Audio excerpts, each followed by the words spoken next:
Hi there, Mysterious Jackson here from the Mysterious Show here, and I have a special guest with me. Hi. Hi. You guys remember my nephew? Yeah. And what we're gonna talk about today, the true timeline to when Dragon Ball Xenoverse 2 really ended. Because there's a lot of people to get the timeline misunderstood just because it's getting free DLC. Okay, now, we all remember people that played the game. We all remember when Android 21 and Majub came to the game, it essentially ended. And my nephew can attest to this because me and him played a lot together. And nephew, remember that time when Oob and Android 21 came to the game? What essentially happened to the DLC? Like, there was nothing, right? For how many months and years? Like, it was about for 2.5 years until they came out with DLC 13, because you can't count DLC 11 because that was a free update. And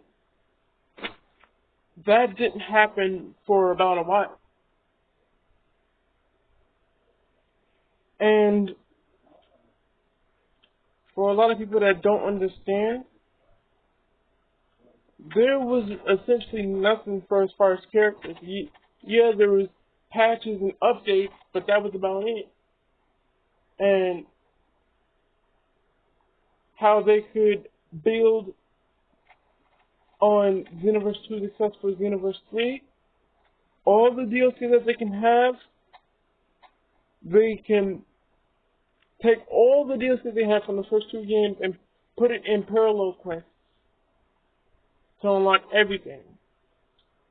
And the best DLC, it would have to be DLC 13 because of the amount of the characters we got, story mode, and a lot of fun events that we had going for it. But what I will say, the raid events that have super armor on it, oh my goodness, that is annoying. That is like the worst. And amongst all things, to people who play fighters, it is pronounced Dragon Ball Fighters, not Dragon Ball Fighter Z. Because the last time they used Z in a Dragon Ball name was when Dragon Ball Z Battle of Gods came and Dragon Ball Z Resurrection of Frieza. And it stopped earlier than that because when they stopped using the Z in the Dragon Ball name was when Dragon Ball Raisin Blast 1 and 2 came. They brought the Z back into the name is when they made Dragon Ball Z Ultimate Tenkaichi. And I know to a lot of people that wasn't a great of a game. It could have been better, but it was a blueprint for Xenoverse. You want to know why? Because that was the very first Dragon Ball game to allow you to make a created character. Because there was no Dragon Ball game prior to that that allowed you to make a Dragon Ball character and play with it. And what they also can do to make Dragon Ball Xenoverse better, give us better creation ideas. Like, and allow the character to make choices that will reflect the story and not just do a slight minor change. And give him the option to go to do a heel turn and become the bad guy. And I know what you're thinking, that's probably you do that in Xenoverse 2. And you technically can't do that, because you can't really do anything bad. You can just do a what if scenario and a what if this happens sort of thing. And, Be right back, okay? okay. And what actually sure. And what actually happens is you do little heel turn like things, but nothing significant really happens. And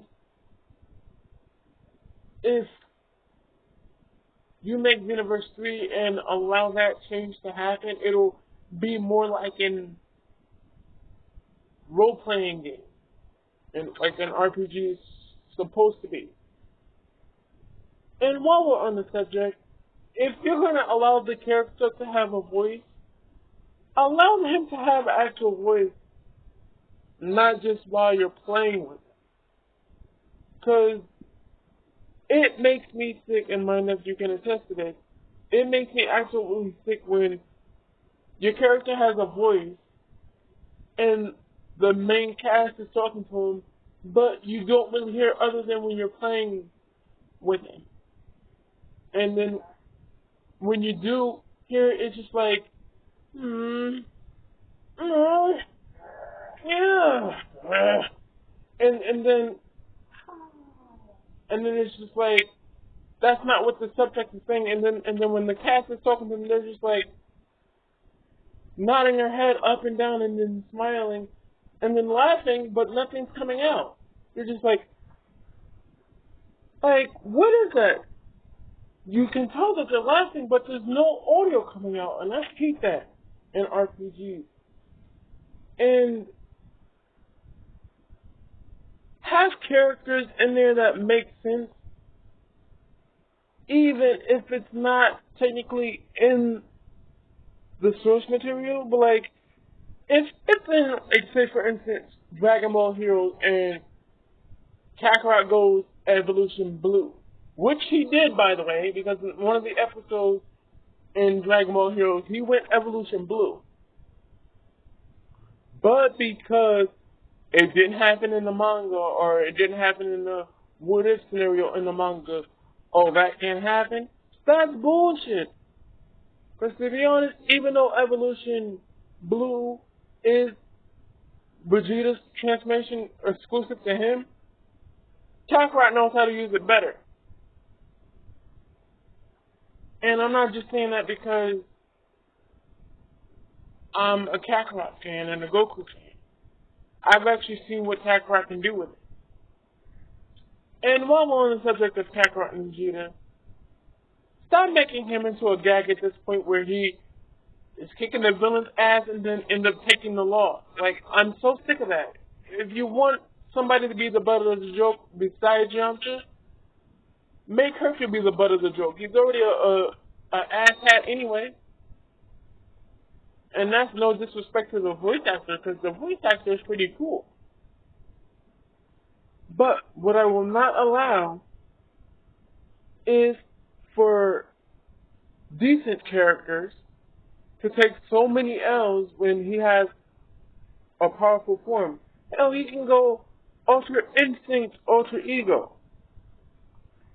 And I know I said Ultra Instinct, Ultra Ego, but at this point, I don't give a fuck. Because essentially, Ultra Ego is the equivalent to Ultra Instinct. So that's why I said that. And stay tuned for part 2, because there will be a part 2 to this. And we will be talking about fighters. And until then,